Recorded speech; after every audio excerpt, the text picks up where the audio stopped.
இந்த பில்லி சூனியம், இந்த மந்திரவாதம் இதெல்லாம் பண்றவங்க என்னன்னு கேட்டிங்கன்னா, அவங்களால கட்டுப்படுத்த முடியாத சக்திகள்ட்ட அவங்க விளையாடிக்கிட்டு இருக்காங்க அவங்க.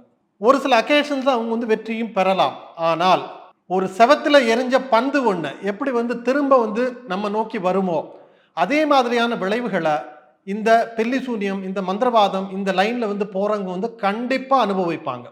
இது பிரச்சனைய உருவாக்குறவங்க சைடுல இருந்து நம்ம அவங்களுக்காக சொல்றது. சரி, எனக்கு ஒருத்தர் பில்லி சூனியம் வச்சுட்டாரு, மந்திரவாதம் வச்சுட்டாரு. என்ன பண்றது?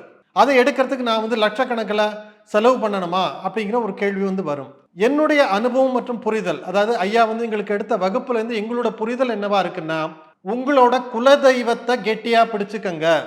அப்போ இந்த பில்லி சூனியம் வேலை செய்யாது. இல்ல எனக்கு குலதெய்வமே தெரியலன்னு சொல்றீங்களா? உங்களோட இஷ்ட தெய்வத்தை பிடிச்சுக்கங்க.